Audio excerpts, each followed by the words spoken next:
नमस्कार दोस्तों, welcome to sociology. आज की इस वीडियो में हम बात करने वाले हैं अगले टॉपिक के बारे में, जिसका नाम है एसोसिएशन, जिसे कि हम हिंदी में संघ या समिति बोलते हैं। और आज हम ये समझेंगे कि संघ किसे कहते हैं, उसकी परिभाषाएं क्या हैं, उसकी विशेषताएं क्या हैं, तथा समिति के क्या रोल हैं और इसकी इम्पोर्टेंस क्या है हमारी सोसाइटी में। तो चलिए शुरू करते हैं हमारा आज का टॉपिक, एसोसिएशन यानी संघ। तो सबसे पहले हम बात कर लेते हैं समिति या संघ के अर्थ के बारे में। तो अगर सिंपल शब्दों में और कम से कम शब्दों में हम बोले तो समिति का तात्पर्य क्या होता है। समिति व्यक्तियों द्वारा निर्मित किसी उद्देश्य या उद्देश्यों की पूर्ति के लिए सहयोग पर आधारित संगठन है। अर्थात यहाँ पे जब लोग मिलते हैं और एक दूसरे के साथ सहयोगात्मक व्यवहार रखते हुए कार्य करते हैं, तो ऐसा वो इसलिए करते हैं जिससे कि कुछ उद्देश्यों या जो उद्देश्य उन्होंने बनाए हैं उनकी पूर्ति हो सके। और इस सारे ही प्रोसेस को आप क्या बोलते हो, समिति। जैसे देखो, मानव जो होते हैं वो आत्मनिर्भर नहीं होते हैं, उनकी बहुत सारी आवश्यकताएं होती हैं और वो किसी दूसरे के सहयोग के पूरी नहीं हो सकती। और जब आप किसी से सहयोग लेते हो या किसी और की आवश्यकता की पूर्ति के लिए आप उन्हें सहयोग प्रदान करते हो, ऐसे ही अभिव्यक्ति को, ऐसे ही एक्सप्रेशन को, ऐसे ही बिहेवियर को हम क्या बोलते हैं, समिति बोलते हैं।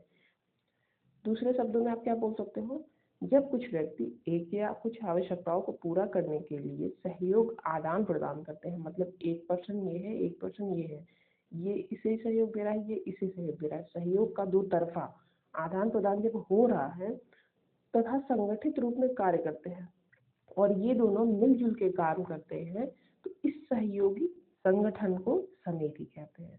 इसके एग्जाम्पल क्या हो सकते हैं, जैसे कि परिवार के प्रत्येक सदस्य एक दूसरे की मदद करते हैं, साथ में रहते हैं और सहयोगी संगठन होता है। या चर्च है, या कोई भी श्रमिक संघ है, संगीत क्लब है, बाढ़ सहायता संगठन, मतलब किसी भी प्राकृतिक आपदा के समय जो सहायता संगठन होती है वहाँ पे भी लोग मिलजुल के काम करते हैं, दो तरफा व्यवहार होता है, सहयोगी संगठन होता है।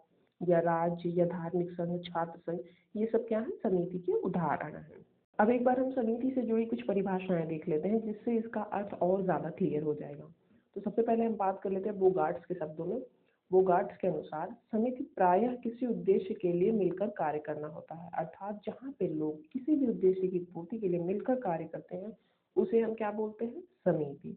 दूसरा है मैकइवर तथा पेज के अनुसार किसी एक या अनेक समान स्वार्थों की प्राप्ति के लिए संगठित समूह को समिति कहते हैं। अब मैकइवर पेज ने किस पे ध्यान दिया है, उद्देश्यों के बजाय इन्होंने क्या बोला है, समान स्वार्थ, मतलब ये बात करते हैं उद्देश्यों के बजाय स्वार्थों की प्राप्ति पे। और उन स्वार्थों को प्राप्त करने के लिए जब संगठित समूह आ जाता है, यानी सब लोग मिलजुल के एक साथ किसी उद्देश्य या किसी स्वार्थ की पूर्ति के लिए कार्य करने लगे, ऐसे समूह को आप क्या कहोगे, समिति कहोगे, according to MacIver and Page. Third है गिलिन एंड गिलिन के अनुसार, इन्होंने क्या बोला है, समिति व्यक्तियों का ऐसा समूह है जो कुछ निश्चित उद्देश्यों की पूर्ति के लिए संगठित होता है। अर्थात समिति में कुछ एम होते हैं जिनकी पूर्ति आवश्यक है, और उस एम या उस लक्ष्य या उस उद्देश्य की पूर्ति के लिए जब लोग संगठित होकर काम करें तो ऐसे किसी समूह को क्या बोलेंगे, समिति। नेक्स्ट है जिन्सबर्ग के अनुसार, समिति परस्पर उन सामाजिक प्राणियों का समूह है जो कि एक निश्चित उद्देश्य की पूर्ति हेतु सामान्य संगठन का निर्माण कर लेते हैं। ये देखो इम्पोर्टेंट है, इन्होंने क्या बोला है, सामाजिक प्राणियों का समूह है, मतलब जो कोई अकेले है या कहीं अलग से रह रहा है एकांत में, वो समिति का सदस्य नहीं हो सकता। क्यों, क्योंकि समिति जो है सामाजिक प्राणियों का समूह है, मतलब समाज में रहने वाले लोग जब एक साथ रहते हैं, एक दूसरे से सामाजिक अंतःक्रिया करते हैं, उस दौरान जब वो किसी उद्देश्य की पूर्ति के लिए, निश्चित उद्देश्य, यहाँ पे लिखा हुआ निश्चित उद्देश्य की पूर्ति के लिए एक साथ मिलकर सामान्य संगठन का निर्माण करते हैं, तो उन्हें क्या बोलते हैं, समिति बोलते हैं। नेक्स्ट है कोल के अनुसार, समिति व्यक्तियों का एक समूह है जो किसी सामान्य लक्ष्य की पूर्ति अकेले न करके सहकारिता द्वारा करता है। अर्थात वही बात जो हमने बात करी कि एकांत में रहने वाले या अलग से कहीं एकदम अकेले रहने वाले लोग समिति के सदस्य नहीं हो पाएंगे, यह सहकारिता द्वारा निर्मित होता है। इसके लिए बहुत सारे लोग एक साथ मिलकर एक लक्ष्य की पूर्ति के लिए जब काम करते हैं तो वह समिति कहलाता है। अतः स्पष्ट है कि समिति व्यक्तियों द्वारा निर्मित किसी उद्देश्य अथवा उद्देश्यों की पूर्ति के लिए सहयोग पर आधारित संगठन है। इन सारी परिभाषाओं को देख के एक चीज क्लियर हुई कि समिति में निश्चित उद्देश्य पाए जाते हैं, उसमें लोग मिलकर आपस में सहयोगात्मक भावना से कार्य करते हैं, संगठनात्मक रूप से कार्य करते हैं, मतलब परस्पर सहयोग की भावना होती है। जो भी संसाधन है, जो भी उद्देश्य है, उनकी पूर्ति के लिए उन संसाधनों का सही रूप में इस्तेमाल करें मिलजुल के, और ये अकेले नहीं, व्यक्तियों के समूह या सामाजिक प्राणियों के समूह द्वारा निर्मित होता है। तो अब हम बात कर लेते हैं समिति की कुछ विशेषताओं के बारे में। सबसे पहली विशेषता क्या है? व्यक्तियों का समूह, अर्थात प्रत्येक समिति का निर्माण मानव समूह से होता है। मानव समूह के अभाव में समिति का प्रश्न ही नहीं उठता। दो या दो से अधिक व्यक्ति मिलकर ही समिति का निर्माण करते हैं, जो कि हमने पहले ही बात करी है कि समिति के निर्माण के लिए व्यक्तियों का होना आवश्यक है और कम से कम दो से अधिक व्यक्ति रहें जहाँ पे समिति का निर्माण हो रहा है। मतलब जहाँ पे मानव समूह है, सामाजिक प्रक्रिया हो रही है, सामाजिक व्यवस्था है, समाज का निर्माण हो चुका है, समाज है, वहाँ पे मानव समूह भी होगा और मानव समूह में ही समिति का निर्माण होगा। बिना मानव समूह के समिति का प्रश्न ही नहीं उठता। दूसरी विशेषता जानबूझकर स्थापना, अर्थात कि समिति की स्थापना जानबूझकर किसी उद्देश्य पूर्ति के लिए की जाती है, अनजाने में ही समिति नहीं बनता। जैसा कि यहाँ पे लिखा है, समिति मनुष्य के द्वारा बनाया गया संगठन है। यह समुदाय की भांति स्वतः विकसित नहीं होता, अर्थात समुदाय स्वयं से विकसित हो जाता है, पर समिति जो है वो स्वयं से विकसित नहीं होता। इसकी स्थापना तो कुछ उद्देश्यों की पूर्ति के लिए जानबूझकर की जाती है। जैसे उदाहरण के लिए हमने बात करी थी श्रमिक संघ की, तो श्रमिक संघ क्यों बना, उसकी स्थापना क्यों हुई?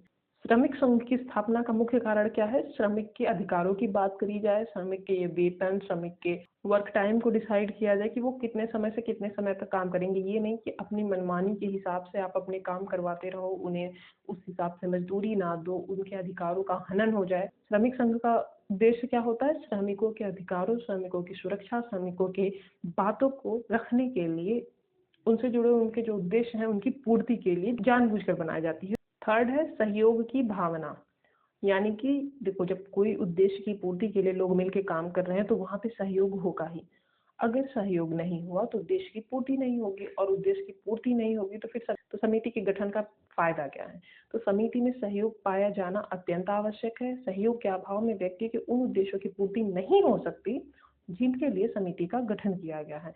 इसलिए समिति की विशेषता क्या है? वहां पे सहयोग की भावना होती है, तभी तो उनके उद्देश्य की पूर्ति होती है ना, वरना पूर्ति कहाँ हो पाएगी? अगर श्रमिक संघ जो है वो उनकी बात ही ना करे, हक की, उनके फायदे की बात ना करे, उनके उद्देश्यों की पूर्ति ना करवा पाए, तो फिर वो श्रमिक संघ के बनने का, उनके गठन का क्या अर्थ रह जाएगा? निरर्थक हो जाएगा वो। फोर्थ है अस्थायी प्रकृति। समिति की अस्थायी प्रकृति होती है। समिति केवल उस समय तक बनी रहती है जब तक कि उद्देश्यों की पूर्ति ना हो जाए। उद्देश्य की पूर्ति होने के बाद समिति समाप्त हो जाती है। ये देखो इंपॉर्टेंट पॉइंट है याद रखने वाली, कि समिति की जो प्रकृति होती है वो अस्थायी होती है, यानी वो टेम्परेरी होती है, और जब वो उद्देश्यों की पूर्ति के लिए बनाई जाती है तो उद्देश्य पूर्ति होने के बाद समिति को समाप्त कर दिया जाता है। यानी कि आपको जब जिस चीज की आवश्यकता है उस टाइम पे उस उद्देश्य की पूर्ति के लिए, उन आवश्यकताओं की पूर्ति के लिए कुछ निश्चित उद्देश्य बनाओ, उन उद्देश्यों की पूर्ति के लिए समिति बनाओ। जब आपके वो उद्देश्य पूर्ण हो गए, आप उस समिति को समाप्त कर सकते हो। पांचवा पॉइंट है नियमों पर आधारित। देखो, जब भी आप किसी उद्देश्य की पूर्ति के लिए किसी भी संघ या समिति का निर्माण करोगे तो वहां पे आपको कुछ नियम बनाने पड़ेंगे कि हाँ, इन नियमों के अनुसार हम चलेंगे, इस तरह की कुछ बंदिशें हैं, यहाँ पे कुछ इस तरह के अनुशासन हैं जिनको आपको फॉलो करना पड़ेगा। और अगर आप इन नियमों को नहीं बनाओगे तो सब अपने हिसाब से अपने अकॉर्डिंग बिहेव करेंगे। ऐसी स्थिति में फिर वहां पे समिति का अस्तित्व नहीं रहेगा। तो इसलिए प्रत्येक समिति के कुछ नियम होते हैं। नियमों के अभाव में समिति का अस्तित्व नहीं रह सकता। समिति के नियमों का पालन इसके प्रत्येक सदस्य को करना पड़ता है। यहाँ पे पड़ता है, तो मतलब पहला पॉइंट क्या हो गया? समिति के लिए व्यक्तियों का समूह होना आवश्यक है। दूसरा, जब भी समिति की स्थापना करी जाती है तो वो जानबूझकर की जाती है। तीसरा पॉइंट, वहाँ पे सहयोग की भावना होती है। और चौथा पॉइंट क्या है, उसकी प्रकृति अस्थायी होती है, यानी जब आपका काम है, जब आपको अपने उद्देश्यों की पूर्ति करनी है, तब आप समिति का गठन करोगे, उसके बाद आप उसको छोड़ दोगे। और पांचवा है, नियमों पर आधारित होती है। अब हम बात कर लेते हैं नेक्स्ट पॉइंट की, जो कि है ऐच्छिक सदस्यता। इसका तात्पर्य क्या है कि जब भी आपको समिति का सदस्य बनना है, आप चाहो तो बन सकते हो, जब भी आपको चाहिए आप उसको छोड़ सकते हो।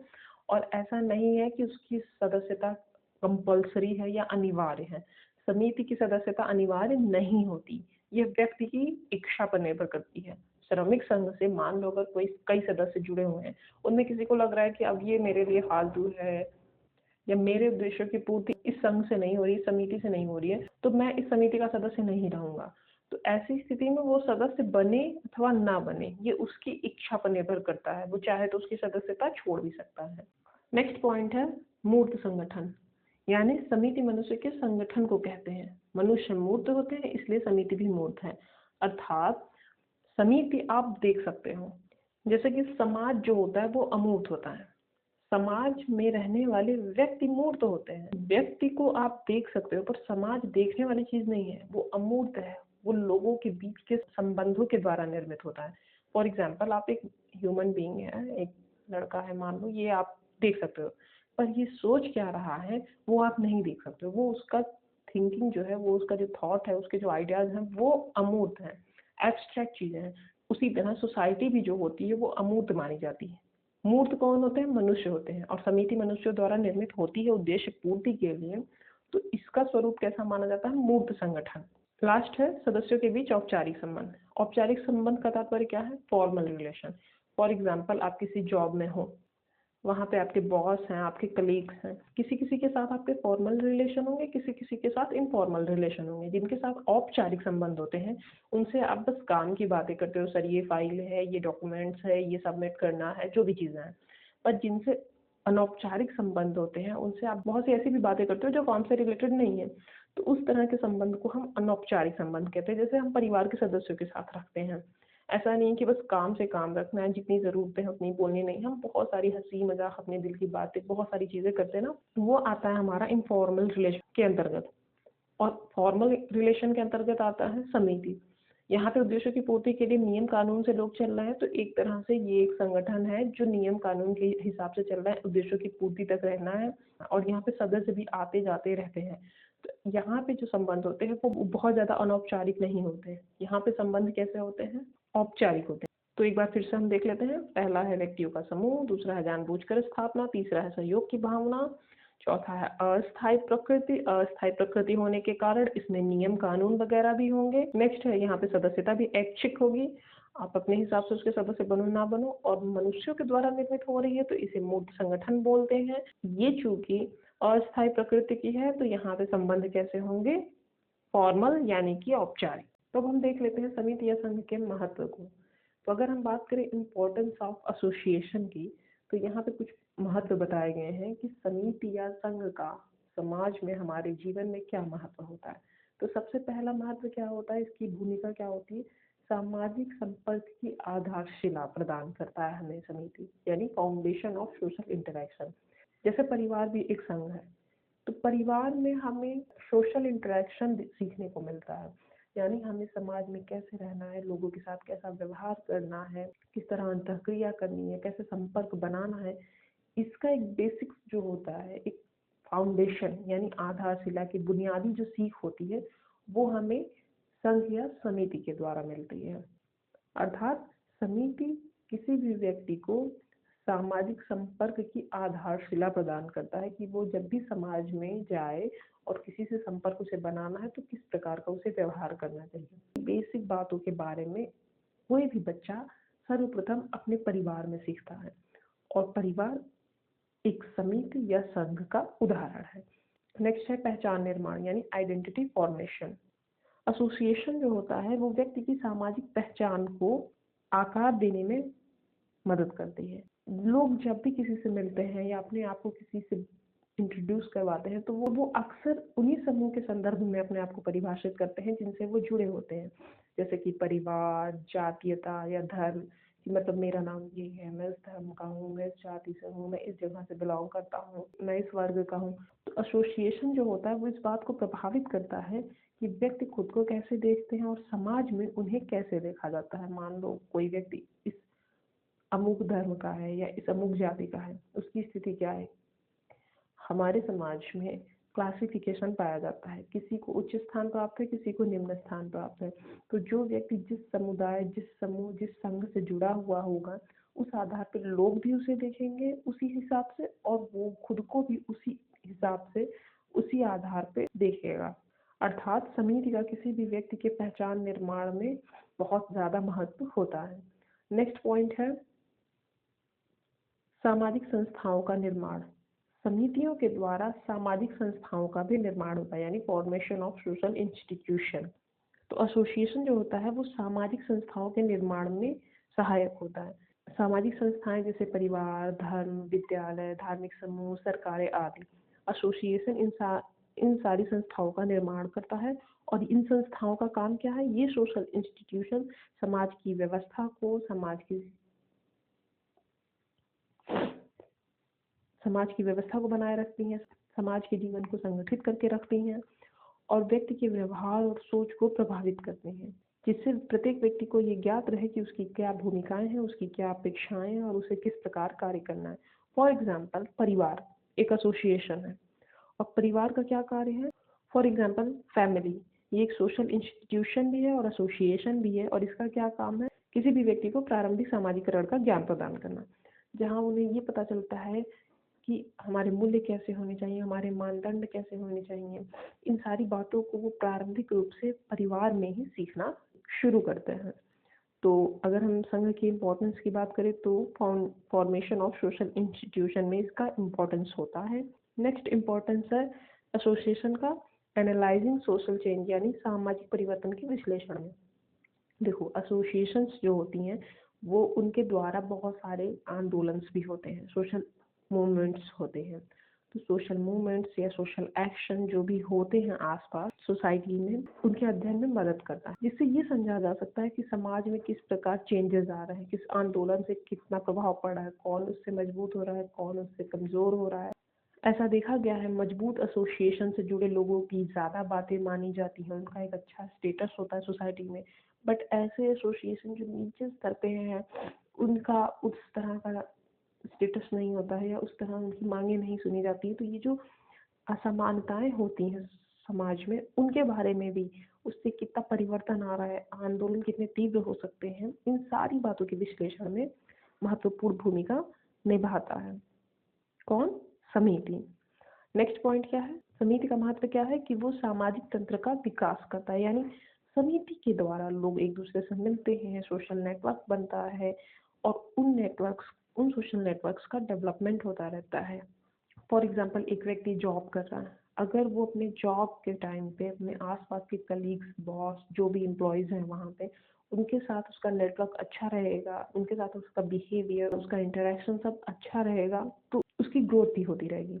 बट अगर उसका बिहेवियर अच्छा नहीं है, रूड है, बिल्कुल पोलाइट नहीं है, हम्बल नहीं है, लोगों के साथ बिल्कुल गंदे तरीके से बिहेव करता है, तो ऐसी स्थिति में उसकी जो ग्रोथ है वो भी रुक जाएगी, उसकी जो प्रमोशंस है वो रुक सकता है।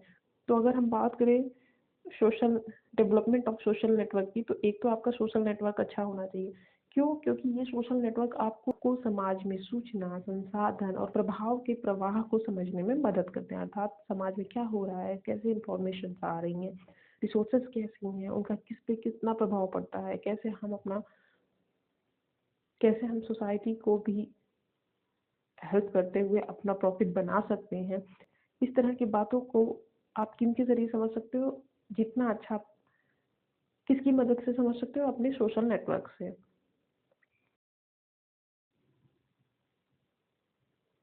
नेक्स्ट है सामाजिक तंत्र का विकास, यानी डेवलपमेंट ऑफ सोशल नेटवर्क। यानी जब आप किसी संघ या समिति के सदस्य होते हो, या जब भी आप किसी संघ या समिति से जुड़ते हो, तो आपका सोशल नेटवर्क बढ़ता है, और आप जिस सोशल नेटवर्क में रह रहे हो वहाँ से आपको सभी सूचनाएं मिलती रहती हैं, समाज में क्या चल रहा है, क्या नहीं चल रहा है, कौन से रिसोर्सेज हैं, किनका प्रभाव किस पे कितना पड़ता है। तो ये जो इन्फॉर्मेशन है आपको कैसे मिल रही है, जितनी अच्छी आपकी बॉन्डिंग होगी एसोसिएशन के मेंबर्स के साथ, ग्रुप्स के साथ, उतना ही अच्छा आपका सोशल नेटवर्क बनेगा और इस सोशल नेटवर्क के डेवलपमेंट में समिति का विशेष महत्व होता है। नेक्स्ट पॉइंट है सामूहिक क्रिया और सामाजिक आंदोलनों का संगठन। देखो, जब भी आप किसी समिति या संघ के सदस्य होते हो तो उनके साथ सामूहिक क्रिया करते हो। जिस भी क्रिया में समिति या संघ भाग लेने वाला है या डिसाइड हो चुका है यहाँ पे हमें ये करना है, वो चीज़ आपको करनी है। दूसरी चीज़, श्रमिक संघ की हमने बात करी थी, तो अगर श्रमिक संघ कहीं आंदोलन कर रहा है वहाँ पे भी आपको जाना पड़ेगा। तो संघ का महत्व क्या है? सामूहिक क्रिया और सामाजिक आंदोलनों का संगठन है। यानी जब भी आप समिति या संघ को देखते हो तो आपको एक बेसिक आइडिया लग जाता है कि यहाँ पे सामूहिक क्रिया और सामाजिक आंदोलनों का एक बहुत अच्छा खासा संगठन मिलेगा। तो एसोसिएशन जो होता है वो सामूहिक क्रिया और सामाजिक आंदोलनों के लिए आवश्यक होता है। और एसोसिएशन के द्वारा क्या होता है, समान रुचि वाले लोग एक साथ आ जाते हैं और वो फॉर्मल या इनफॉर्मल कोई भी प्रकार का ग्रुप बना के अपने मेन जो लक्ष्य है, उनके जो उद्देश्य हैं, उनकी दिशा में कार्य करते हैं। और ऐसी स्थिति में क्या होता है, कभी कभी वो परिवर्तन भी ला पाते हैं और सामाजिक मानदंडों को चुनौती देते हैं। देखो, एक आदमी समाज के मानदंडों को या समाज की रीति परंपराओं को चुनौती नहीं दे सकता, उसके लिए कलेक्टिव एक्शन की आवश्यकता है और वो समिति या संघ के द्वारा ही होती है। फॉर एग्जाम्पल, नारीवादी संगठन है या पर्यावरण संबंधी जो समूह है, ये एक आदमी नहीं ना बोल सकता कि पर्यावरण बचाओ तो सब बचाएंगे, या एक आदमी बोले कि नारी को बराबर का हक मिलना चाहिए, या एक नारी बोले नहीं। इसके लिए कलेक्टिव एक्शन की आवश्यकता होती है और इसके लिए बहुत सारे आंदोलन भी करने पड़ते हैं। तो समिति या संघ का महत्व कहाँ पे है? सामूहिक क्रिया और सामाजिक आंदोलनों के संगठन में भी। लास्ट है सामाजिक एकजुटता और सहयोग। देखो, समिति जहाँ पे भी है उद्देश्य की पूर्ति के लिए बनाई गई है, तो वहाँ पे एकजुटता भी लाई जाएगी और आपस में सहयोग की भावना भी होगी। इस एसोसिएशन के इम्पोर्टेंस को लेके इमाल दुर्खिम ने भी बोला है कि ये सामाजिक एकता और सहयोग यानी सोशल कोहेजन एंड सॉलिडेरिटी को बनाने में विशेष महत्व रखती है। इन्होंने धर्म के बारे में जब बात करी थी इमाल दुर्खिम ने रिलीजन के बारे में, तो वहाँ पे इन्होंने बताया था कि रिलीजन जो है सोशल कोहेजन एंड सॉलिडेरिटी को बनाने में विशेष महत्व रखता है और लोग एसोसिएशन के द्वारा बड़े से बड़े समुदाय या संघ या समूह से जुड़ा हुआ महसूस करते हैं। फॉर एग्जाम्पल, मैं इस संघ का सदस्य हूँ, उस संघ में हो सकता है बहुत सारे लोग हों, पर ऐसा जरूरी तो नहीं कि मैं सबको जानता हूँ, पर मैं इस संघ का सदस्य हूँ तो अर्थात मैं इन सारे ही लोगों से जुड़ा हुआ हूँ, इन सारे ही के साथ मेरे जुड़ाव की भावना है। और जब आप इतने सारे लोगों से जुड़े हुए हो तो वहाँ पे संघर्ष या अस्थिरता की स्थिति कम महसूस होती है। यानी कि समिति या संघ जो है सहयोग और एकजुटता को तो बढ़ावा देते ही देते हैं, साथ में समाज में स्थिरता को भी बनाए रखने में महत्व प्रदान करते हैं। तो आई होप आपको आज का टॉपिक समझ में आया होगा। अगर आपके कोई सुझाव हो तो आप कमेंट बॉक्स में दे सकते हैं। आज के लिए बस इतना ही। अगर आपको इस वीडियो की PDF चाहिए तो हमारे टेलीग्राम चैनल SG सोशियोलॉजी से जुड़ सकते हैं। इस वीडियो की PDF और हमारे टेलीग्राम चैनल SG सोशियोलॉजी का लिंक आपको डिस्क्रिप्शन बॉक्स में मिल जाएगा। अगर आपको वीडियो अच्छा लगे तो वीडियो को लाइक, शेयर और चैनल को सब्सक्राइब कर लीजिएगा। आज के लिए बस इतना ही। धन्यवाद।